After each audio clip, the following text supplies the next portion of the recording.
Alhamdulillah wassalatu wassalam ala Rasulillah Muhammad ibn Abdullah wa ala alihi wa sahbihi wa man wala.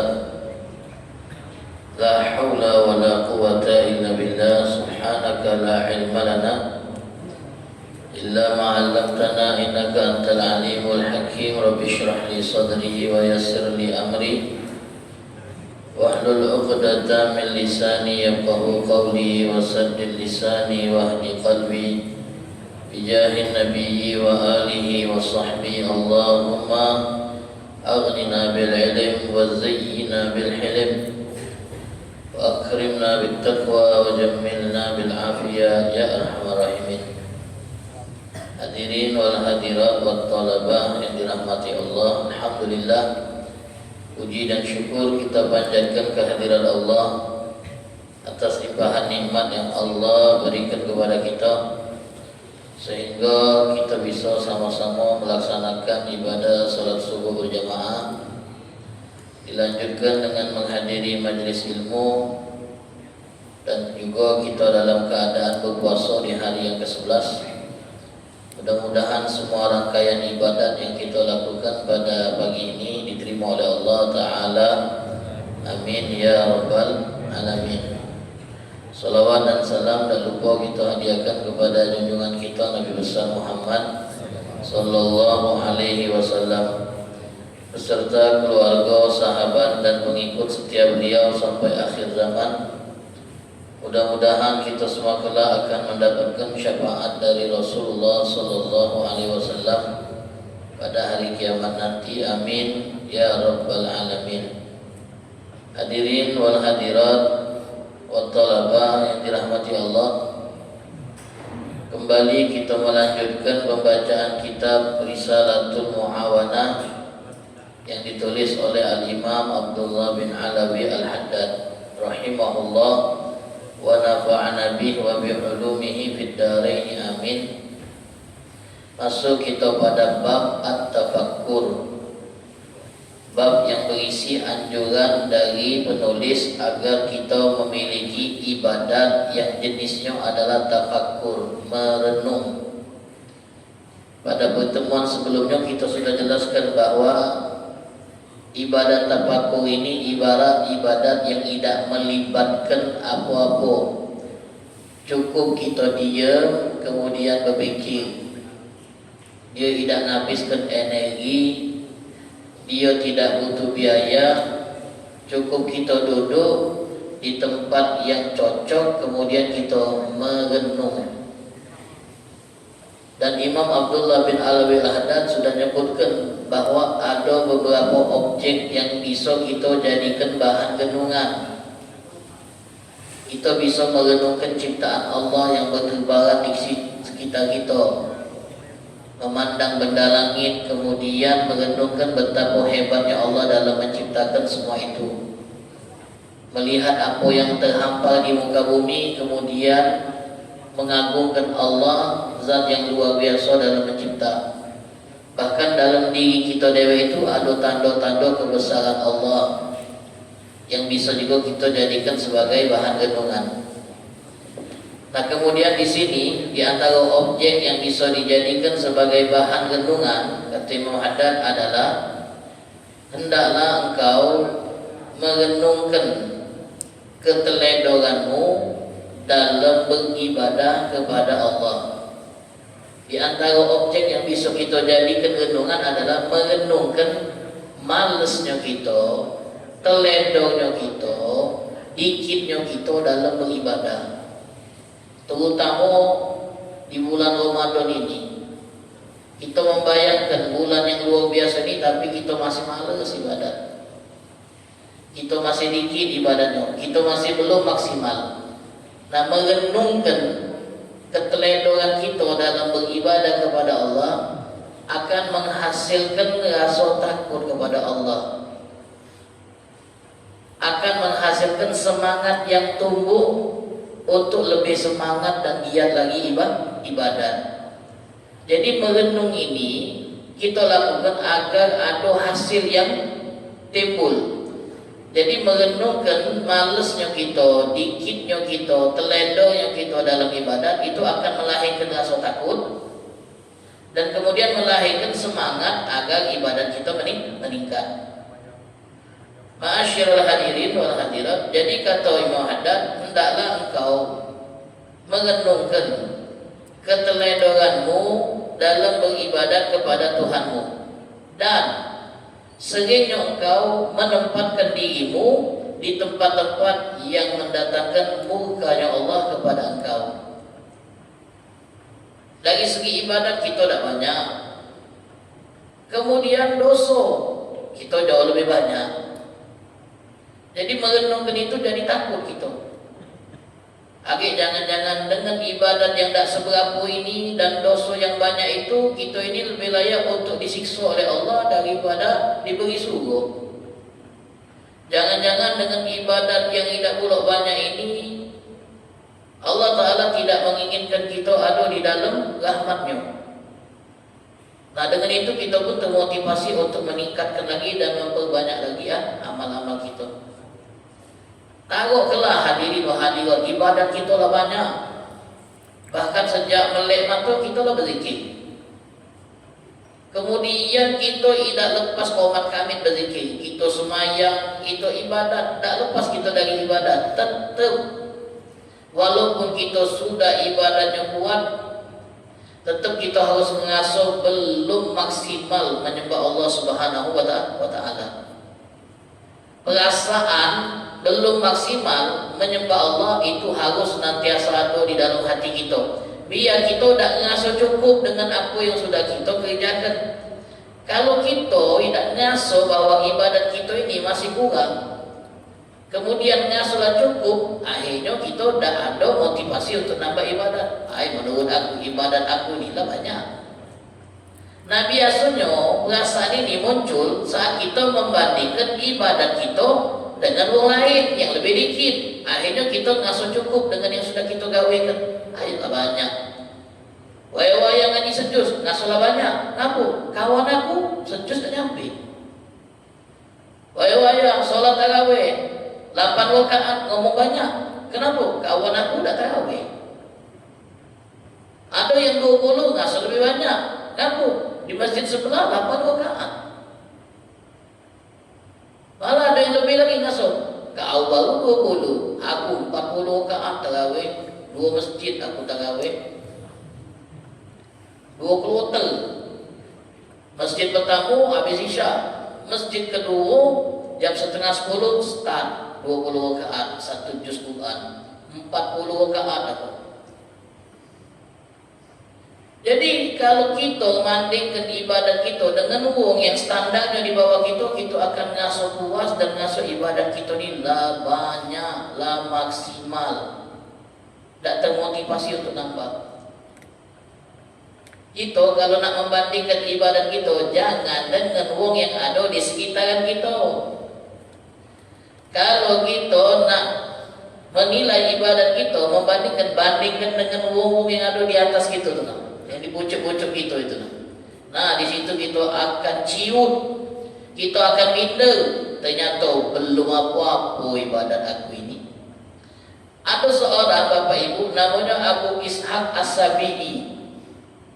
Beliau ini kalangan tabi'in, hidup di masa sahabat-sahabat Nabi. Beliau pernah ngeluh dengan ibadatnya, ngeluh dengan ibadat. Ngasuh ibadatnya tidak banyak, ngasuh ibadatnya tidak maksimal. Dia ngomong apa? Semenjak sudah tua ini katanya, tak baca lagi solat lama-lama. Pak, Abu Ishaq As-Sabi'i usianya lah lanjut, 80-an lebih. Dia ngomong ngeluh, sejak dah tua ini tak sanggup lagi semayang lama-lama. Cuma baca Al-Baqarah sama Ali Imran Cuma baca Al-Baqarah sama Ali Imran 4 juz. Wajar beliau ngomong macam itu. Kenapa? Kalau waktu masih gagah, beliau solatnya itu 6 juz, 7 juz, 10 juz. Waktu kaki masih kuat nopang badan, itu ibadatnya panjang, diamnya lama, baca bacuannya lama masih kuabu. Giliran dah tua tegak tak sanggup lagi, dah tak baca lagi, lama-lama tegak. Sekarang cuma baca bakwa sama ahli imbun. Kita bebas kalau solat tarawih imamnya bacuannya lambat panjang geger-geger sudah. Maunya tak menunggu di kita. Apalagi kalau imam tu ganti-gantian. Sebagian masjid-masjid tu ciri ninyo imam itu kalau dia lagi jadi imam, masjid lain lain. Namun ninya 8 rakaat dah subuh dulu. Balik jam 9 lewat. Kita ngejar 8 ini biasa 9 dah balik rumah. Kolek baca dihabiskan. Ini kolek dia. Ini 8 dah subuh dulu. Musola sebelah yang 20 balik duluan. Sekarang ini Bapak Ibu semain tarawih tak perlombaan. Bahkan dibuat datanya. Tak tahu ada BPS ya Pak datanya. Badan Pusat Statistik tanya beliau. Mendata musola masjid yang paling cepat dan yang paling lambat tarawih. Bahkan di tempat kami itu ada tarawih 20 rakaat jam 8 kelar. Azan, solat 2 rakaat, qomat, solat isya 4, solat ba'diyah 2 rakaat, langsung fadlan minallah wa ni'mah. Jam 8 bubar. Pacak semayang ke musola sebelahnya. Karena yang sebelah belum kelar, baru boleh 8. Cepet-cepet. Kalau nak main cepat musola ini, kalau lambat musola sama lambat nian, mulainya baru jam 8. Itulah tadi. Diajak semayang lama-lama, dah kuat. Ini Abu Ishaq As-Sabi'i, umur sudah 80 ke pucuk, ngeluh beliau ni Pak. Artinya kesel dia. Semenjak umur tua ini, kaki tak kuat lagi, nak lama-lama. Ternyata lamanya beliau itu Pak, di pucuk Baqarah Ali Imran. Kalau masih di bawah Ali Imran dan Al-Baqarah, kata beliau masih tegaknya itu.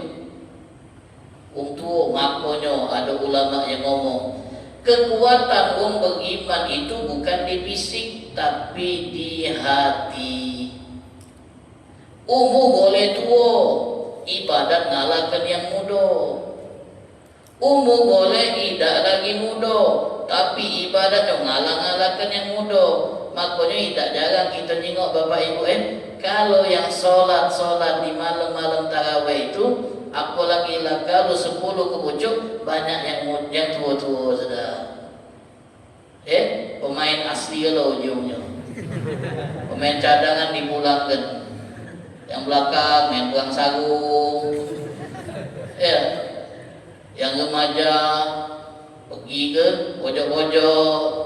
Yang tua-tua no pindah dari sopnya tu Pak. Sampai-sampai ini ada di dalam hukum fikih.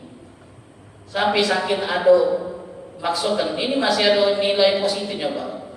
Tapi sangat disayangkan. Ada yang sholat tarawih Pak, pas selesai salam, dia tidak langsung tegak untuk nyambung semayang sama imam. Tunggu kita dulu imam semayang tu. Waladhalin amin, masihlah dia duduk santai. Bismillahirrahmanirrahim. Qul huwallahu ahad, baru dia bangun. Allahu Akbar. Tak sempat lagi baca Fatihah langsung melok ruku. Tak melok. Dalam mazhab Hanafi, perilaku seperti ini makruh. Dalam salat tarawih makruh. Kenapa? Nunggukan dulu imam parak-parak akhir menjelang ruku baru dia melok gabung jamaah. Tidak melok dari awal. Makruh ini. Bahkan ada yang mengatakan makruh itu ngarah ke haram. Nunjukkan sifat malas dalam solat, tak bergancang semayangnya. Itu sifat siapa? Orang munafik. Wa idza qamu ila sholati qamu kusala. Qamu kusala. Saking tadi Pak. Nah kadang-kadang kita yang solat tarawih pas keluar dari masjid selesai tarawih, cak paling hebat dewe. Oh hebatnya nak main tarawih. Kawan aku dekat semayang tarawih. oh caklah hebat dewe, baru mayang terawih lah cak hebat dewe. Langsung dia mendata siapa-siapa yang tak semayang. Bapak itu tak semayang terawih, tadi boleh dua balik duluan, atau yang tiduran. Oh ini datanya. Untuk apa? Untuk supaya dia ngasuh hebat, sudah terawih sampai selesai. Agak finish ojo Ramadan. Oh dengan bangga dia ngomong, terawih tahun ini full, tidak kata yang absen. Sebab kata yang ngajak buku luar. Kata yang absen full. Sebulan penuh ikut di masjid. Bangga pula dia, enteng. Woi, cak sudah nyekel tiket sungguh dia. Baru modal terawih. Wong dulu ibadatnya kuat tapi tidak pernah ngasuh hebat. Nah ini yang disebut oleh Muhammad. Kita harus terus berpikir bahwa ibadat kita ini tidak maksimal, banyak kurangnya. Walaupun secara bilangan sudah banyak, tapi tetap kita harus merasa belum maksimal. Tetap harus. Ini kata Muhammad. Nah, orang yang selalu merasa ibadatnya belum maksimal, dia akan termotivasi untuk meningkatkan ibadatnya, dia akan termotivasi untuk nambah ibadatnya, dan dalam hatinya akan terus ada rasa takut kalau amal ini tidak diterima. Kata Ibnu Jauzi rahimahullah, ya kathiruz dzunub qalilul buka. Wahai engkau yang banyak dosanya tapi jarang nangisnya. Ibki, nangislah. Kenapa? Karena kau jarang nangis, maka tangisilah keadaanmu yang jarang nangis. Ibki, tangisi dirimu yang jarang nangis itu. Karena dulu orang-orang soleh yang hidup sebelum kita, dia bekun, banyak nangis, maat takwa, padahal mereka orang yang paling takwa, orang yang paling hebat ibadahnya, tapi banyak nangisnya. Wanahnu, dan kita ini nadahak, banyak tahunya, padahal dosanya juga banyak. Yang lebih pantas untuk banyak ketawa itu yang amannya lah banyak sebenarnya, tapi justru mereka banyak nangis. Kita yang dosanya banyak malah ketawa. Sayyidina Umar bin Khattab radhiyallahu anhu, wong yang dijamin masuk surga, yang beliau dengar langsung dari Nabi, Umar fil jannah, Umar itu di surga. Yang Nabi SAW pernah mimpi ada di surga, melihat ada istana dan ada bidadari di dalamnya. Nabi pengen melihat keadaan istana yang ada bidadarinya itu. Nabi bertanya, itu punya siapa? Punya Umar, kata yang ada di surga. Dia tahu. Tak jadi Nabi masuk. Karena apa? Karena Umar itu pencemburu. Pasti dia tak galak bidadarinya jenguk orang lain. Tak galak pasti. Diceritakan oleh Nabi kepada Umar. Apa kata Sayyidina Umar? Ya Rasulullah, kepada engkau aku harus cemburu. Tapi beliau tidak ngomong, ya Rasulullah, benar aku di surga? Tidak. Tak pernah mereka tu pede pasti masuk surga, walaupun lah dapat jaminan. Bahkan beliau, Sayyidina Umar pernah ngomong macam ini, Bapak Ibu. Kita tengok ini, biar kita juga tahu bahwasanya kita tidak seberapa dengan mereka. Tak sojok buku kalau jumpa tu. Tak sojok buku. Sayyidina Umar pernah ngomong, kalau seandainya pada hari kiamat ada seruan yang menyeru seluruh manusia masuk surga kecuali si kok, aku khawatir wong itu adalah aku. Seluruh masuk surga kecuali si kok. Beliau takut si kok itu adalah dia. Kalau kita tidak, pasti kawan sebelah tu ayam garang ni gitu. Awak untulah gitu, ini tak pernah dalam diri dewe. Itulah jeleknya kita, selalu nuduh orang, bukan nuduh diri dewe. Yang patut untuk kita tuduh itu diri kita. Wong mau sama, kita tuduh tu diri kita, banyak kurangnya, banyak lalainya, banyak tak khusyuknya, banyak tak ikhlasnya. Diri kita yang itu. Ma'asyiral hadirin, nah ini kalau kita tengok contoh-contoh dari orang-orang soleh itu, betapa mereka itu amalnya sudah kenceng tapi rasa takutnya tak ngalahkan kencengnya amal. Semakin banyak amal, semakin banyak takutnya kepada Allah Subhanahu wa ta'ala. Sampai-sampai masyiral hadirin, ada seorang ahli ibadat, bahkan beliau itu dikenal sebagai orang yang ahli ibadat, namanya Abdurrahman bin Hurmuz. Beliau ini ibadahnya luar biasa, tapi tidak pernah beliau pede bahwa ibadat yang banyak itu sudah cukup modal buat ke surga. Malah beliau menghayal kalau seandainya di hari kiamat ada yang menyeru di depan manusia yang ada di mahsyar, orang yang pernah melakukan dosa ini, tegak, pasti aku akan tegak. Ngaso aku pernah melakukan dosa itu, padahal tidak benar. Kau yang pernah melakukan dosa ini, dosa yang lain lagi, tegak, aku pasti tegak juga. Sampai beliau menyebutkan beberapa jenis dosa dan beliau mengaso bahwa beliau ada di kelompok orang yang pernah berbuat dosa tersebut. Jadi kalau disuruh baris orang yang pernah melakukan dosa mencuri, berzina, dosa maling, dosa banyak, pasti aku ada di kelompok-kelompok itu. Padahal beliau tidak pernah melakukannya. Nuduh diri dewe. Nuduh diri dewe. Itu hebatnya orang-orang soleh yang hidup sebelum kita.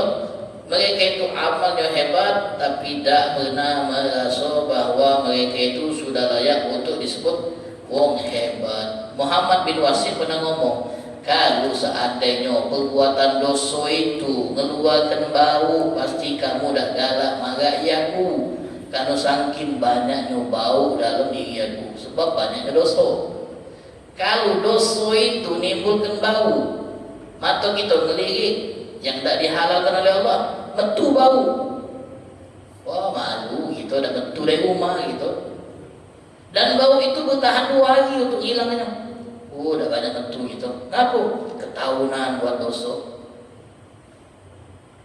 Kalau seandainya dosa itu ada mampunya, maksud itu ada mampu, niscaya kalian tidak akan betah duduk sebelahku. Kenapa? Pasti kalian akan minum mampu dosa yang keluar dari dia. Padahal beliau itu orang yang anti dengan buat dosa, tapi ngaso dosa, beliau itu berdosa. Beliau juga pernah ngomong ini di hari kiamat, kalau bukan karena ampunan Allah, tentu masuk neraka. Aku ini kalau bukan karena Allah ngampuni, pasti masuk neraka. Tak ngomong amalnya ditutup. Ngandalkan ampunan Allah. Kalau bukan karena ampunan Allah, pasti masuk neraka. Jadi yang bisa menyelamatkan aku bukan amal, tapi aku ampunan Allah. Kalau tidak Allah ampuni, tidak Allah maafkan, pasti masuk neraka. Ada lagi yang ngomong cak ini, wong cak aku ini, kata wong yang ahli ibadat, bakal masuk surga. Apakah orang yang seperti aku ini layak masuk surga? Padahal kalau kita tengok dari kehidupan sehari-hari memang layak. Wong ahli ibadat. Tapi dia ngomong seakan tak percaya, wong cak aku ini masuk surga. Tak pantas.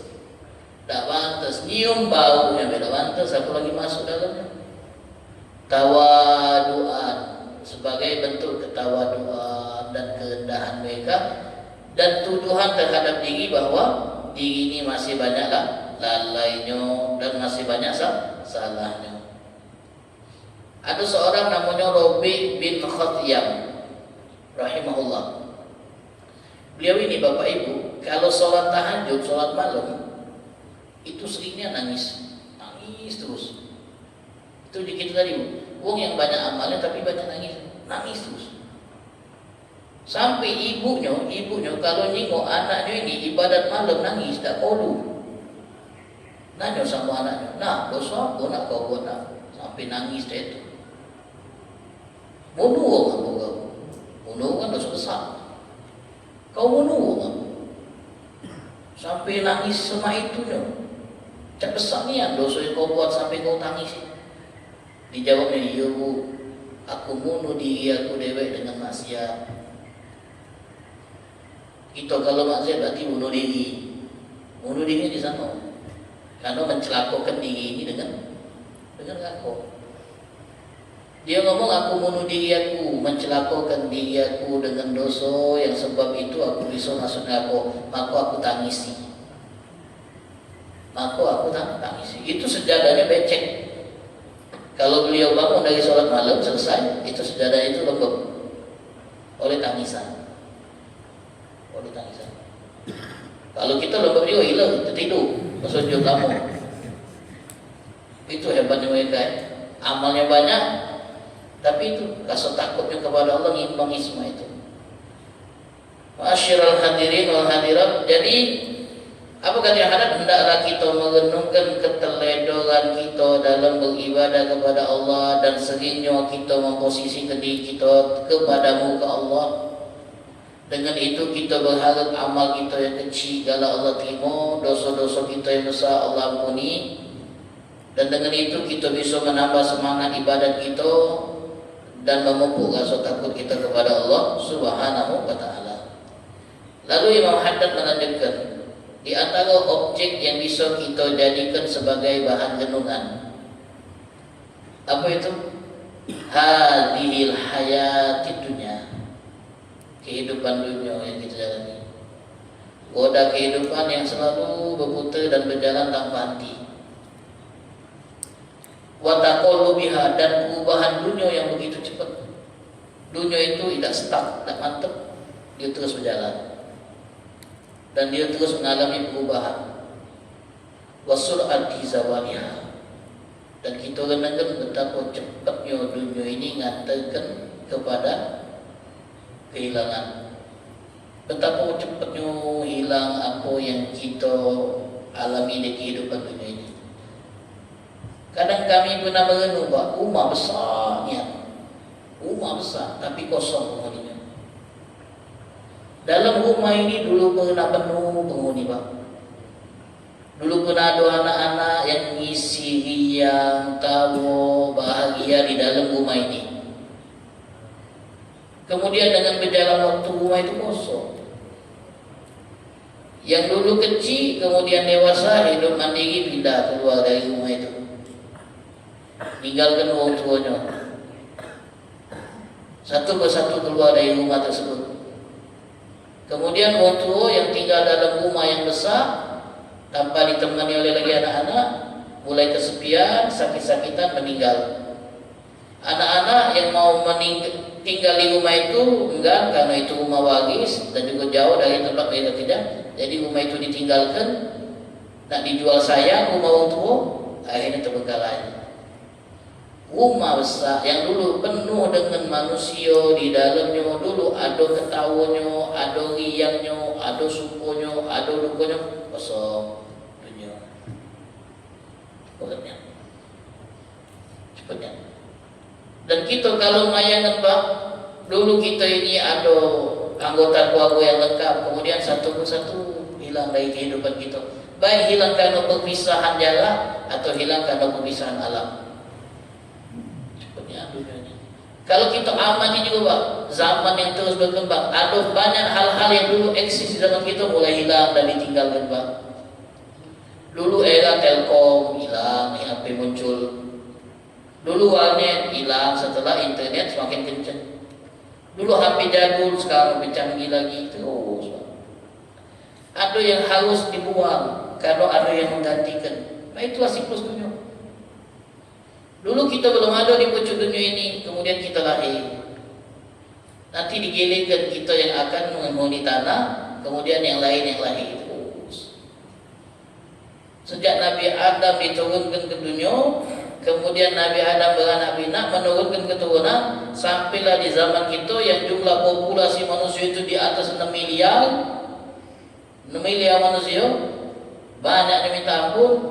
Ada yang lahir, ada yang mati. Ada yang keluar dari perut, ada yang masuk ke dalam perut bumi untuk dimakamkan. Itulah. Digilingkan, renungkan, Pak, renungkan. Dunia ini, Pak, betapa cepatnya waktu itu berjalan. Dulu kita kanak-kanak, sekarang punya anak. Kamu ini Santi masih anak-anak. Akhir suatu saat kamu dah ngigo, tahu-tahu lah punya anak lo. Dulu anak masih kita gendong-gendong, kita timang-timang, kita cium-cium kalau masih lucu, masih kecil. Sekarang lah dewasa kalau. Kadang kita mengindahkan, Pak, momen-momen zaman itu, Pak. Mungkin kita yang hidup di tahun 90-an, tak tahu gen apa ini. Gen Z apa? Macam-macam sekarang ni ada gen Z, gen Alpha, istilah-istilah zaman sekarang ni kan. Yang hidup era 90-an merasakan, dulu teknologi belum canggih tapi keakraban keluarga tu terasa niat. Kumpul bareng tu terasa niat. Ngobrol, suasana itu memang hangat niat. Zaman sekarang teknologi canggih bisa menghubungkan jarak jauh tapi yang dekat ditinggalkan. Dulu kalau sudah malam dah katik lagi yang aktivitas di luar rumah, balik rumah lalu kumpul malam-malam. Hidupnya cepat. Zaman sekarang begadang untuk hal-hal yang sia-sia. Waktu cepat terbuang. Era 90-an dulu. Zaman cepatnya berubah. Bayangkanlah kamu dulu kecil dulu, dengan kamu yang sekarang ini. Hari terus berjalan. Kamu ngasuh pondok misalnya. Ada fase di mana kamu sudah mulai agak jenuh dengan rutinitas pondok yang melelahkan, inilah. Satu saat setelah keluar, selesai bertahun-tahun di luar, menghidupkan suasana pondok. Itulah manusia juga. Kata Syekh Said Al-Kamali, Muhammad Said Al-Kamali, manusia itu banyak tidak betah di posisi yang Allah tempatkan dia di dalamnya. Pengen berganti posisi. Ada di posisi ini, lama-lama dah betah, pengen ganti posisi. Itulah manusia. Jadi santri, dah betah lama-lama ni pengen jadi ustaz dulu. Hari jadi ustaz, pengen. Itulah manusia. Tak betah. Budak kecil pengen cepat besar. Yang lah besar pengen balik kecil. Dulu waktu kecil kita pengen cepat besar. Lemak ni budak besar ni. Apa-apa boleh. Kita kecil tak boleh kan tu? Mana dijadikan cepu pula, suruh-suruh terus. Budak kecil. Pernah tak kamu dulu kecil pengen cepat besar? Pernah kan? Kalau ngasuh budak besar boleh kan tu? Kita yang kecil banyak dilarangnya. Tak boleh masih kecil. Jadi kita tunggu biar besar. Nah sekarang kita dah besar.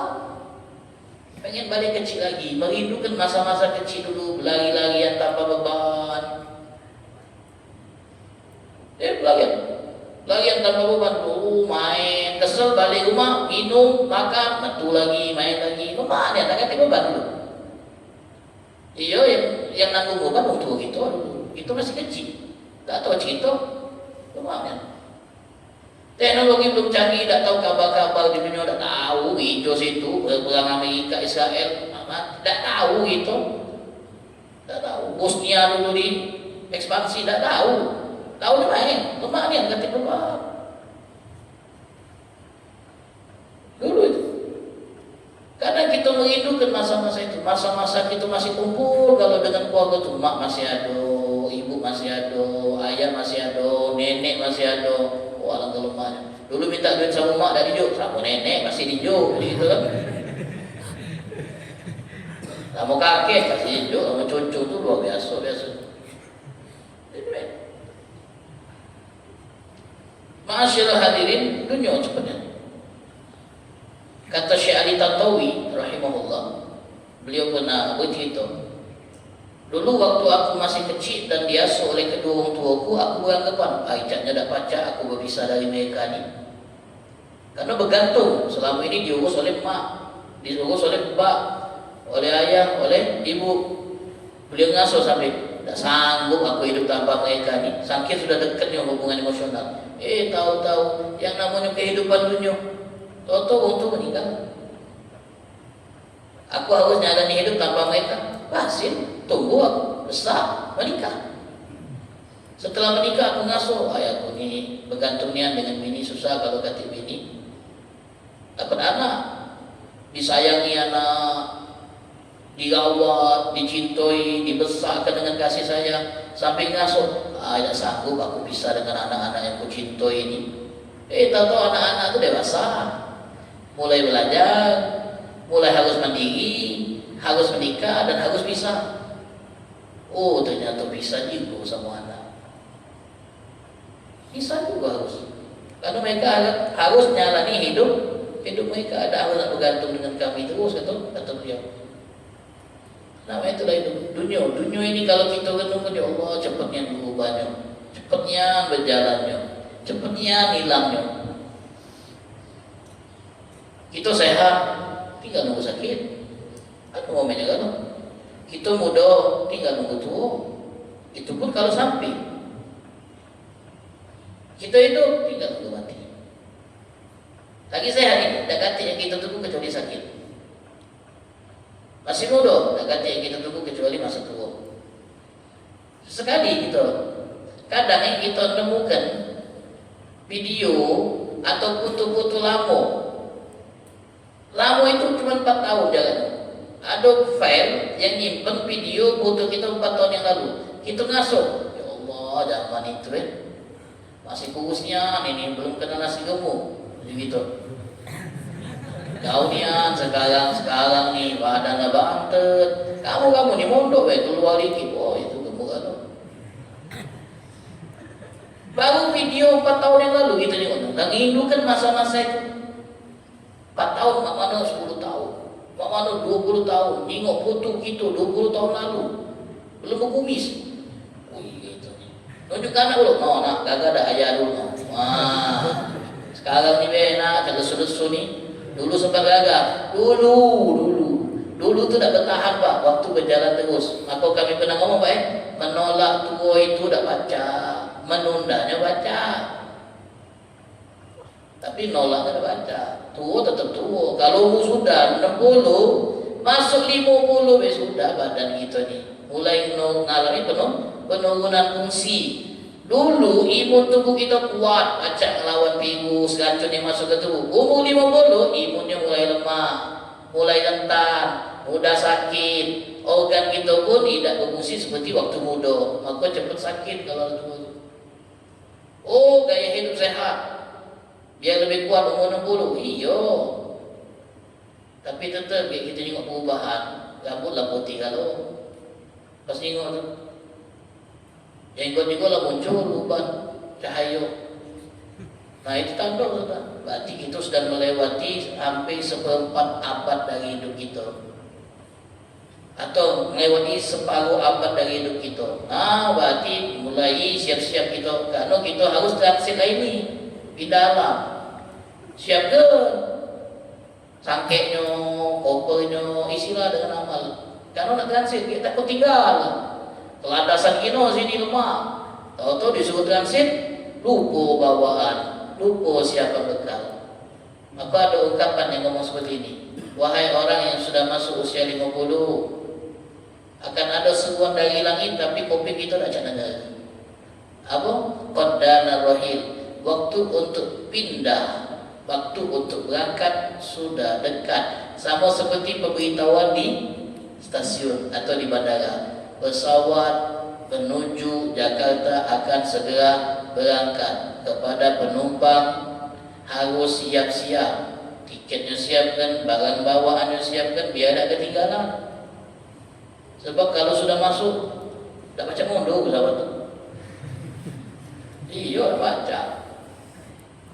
Sudah masuk sana, sudah selesai. Barang tinggal, tak ada bawa. Cepat dunia ni. Cepatnya. Kita dibuat heran dengan keberadaan kita sudah di titik ini. Ya Allah, 40 aku, anak lah 3, cucu lah 5, banyak cucu dia anak. Genungkan perjalanan dunia, banyaknya perubahan. Dulu wilayah ini mungkin sepi, dah banyak rumah-rumahnya, sekarang lah ramai. Dulu dah ada gedung-gedungnya, sekarang lah gedung kan. Berubah, terus berkembang terus. Belum lagi, ma'asyiral hadirin, apa yang kita miliki ini rentan hilang juga dalam hitungan menit, dalam hitungan detik baca. Apa yang sekarang kita miliki baca hilang dengan kedipan mata. Karena memang dunia ini tidak menawarkan keabadian. Dunia ini tidak permanen. Sifatnya itu temporer, sementara lalu, sebentar lalu. Sebentar lalu. Kita di puncak kali, naik. Puncak kali sudah tak ganti lagi pucuk ini. Tak ganti lagi. Kita harus siap-siap turun dulu. Karena sudah mentok di pucuk. Tak ganti lagi, nyodol langit. Turun. Dari RT, naik RW, naik lurah, naik camat, terus sampailah jadi presiden. Tak apa lagi sudah. Ini jabatan tinggi. Mulai turun jadi rakyat biasa. Dunia tidak pernah menawarkan keabadian. Sifatnya dia temporer, tak permanen. Masa muda temporer, sehat temporer, kita sehat tinggal nunggu sakit, kita yang muda tinggal nunggu tua. Ada orang ngomong, Ustaz, aku ada masuk usia tua, berarti mati muda. Ya kalau anda masuk usia tua, mati muda, kada masuk usia tua. Nah ini boleh kita renungkan sekali-sekali, Bapak hadirin wal hadirat. Waktu paling lemak merenung itu sebelum tidur. Nah sebelum menjam tu kita lepaskan galau, keterikatan itu, HP kita lepas, menjam kita merenung. Jangan tidur dulu, barulah merenung tidur sudah ada jadi merenungnya. Renungkan oleh Allah, waktu ini cepatnya berjalannya.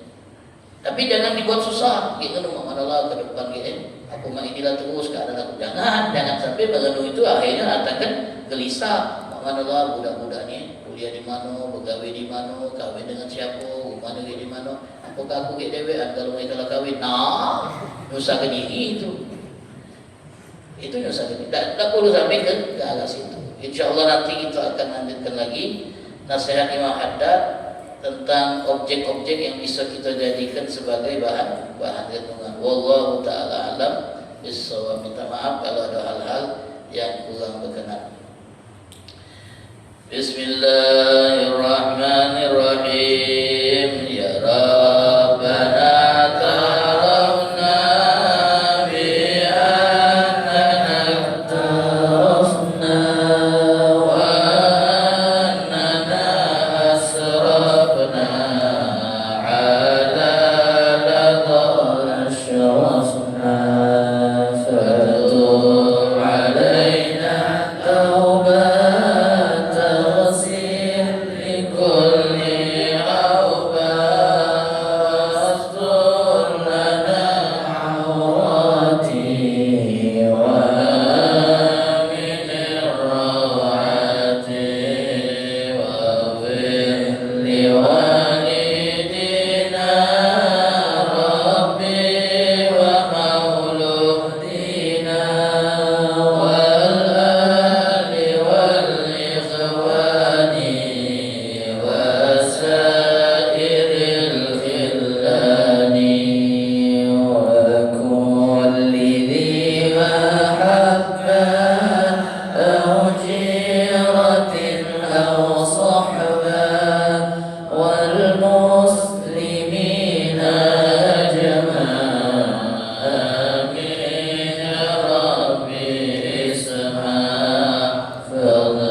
Muhammadin an-nabiyyi wa ala alihi wasallam. Alhamdulillahi rabbil alamin.